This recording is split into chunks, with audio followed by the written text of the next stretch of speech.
والصلاة والسلام على أعوذ بالله من الشيطان الرجيم بسم الله الرحمن الرحيم الذين إن مكناهم في الأرض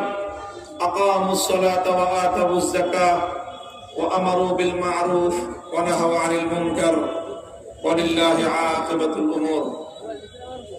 বাংলাদেশ খেলাফত মজলিস ভালুকা উপজেলা শাখার উদ্যোগে আয়োজিত আজকের নির্বাচনী গণসমাবেশে উপস্থিত সংগ্রামী সভাপতি, উপস্থিত ভালুকা আসনে ময়মনসিংহ 11 বাংলাদেশ খেলাফত মজলিস মনোনীত সংসদ সদস্য পদপ্রার্থী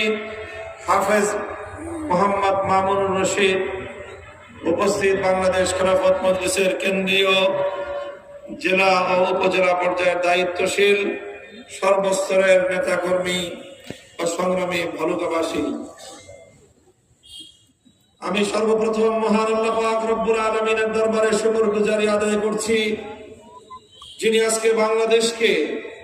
ফ্যাসিবাদ মুক্ত করে এদেশের মানুষকে নতুন মুক্তির জন্য, এদেশের মানুষকে একটি নতুন সম্ভাবনার মুখে আল্লাহ পাক উপনীত করেছেন এবং এদেশের মানুষকে একটি সুন্দর ভবিষ্যৎ করার জন্য আল্লাহ পরিবেশ সৃষ্টি করে দিয়েছেন। আল্লাহুম্মা লাকাল হামদু ওয়া লাকাশ শুকর। সংগ্রামী জনতা, আমাদের পূর্বপুরুষগণ বহু সংগ্রাম সাধনার মধ্য দিয়ে আজকের এই বাংলাদেশ আমাদের কাছে আমানত রেখে গিয়েছেন। 190 বছরের আধিপত্যবাদ বিরোধী স্বাধীনতা আন্দোলনের মধ্য দিয়ে ব্রিটিশকে দেশ থেকে বিতাড়িত করা হয়েছিল। আমরা ব্রিটিশের চাতাকল থেকে মুক্ত হয়েছি। 1905 সালে বঙ্গভঙ্গের মধ্য দিয়ে পশ্চিমবঙ্গের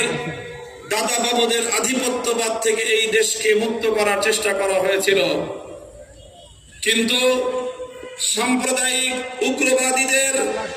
সহিংস আন্দোলনের মুখে পূর্ববঙ্গকে কেন্দ্র করে মুসলমানদের নতুন উত্থানকে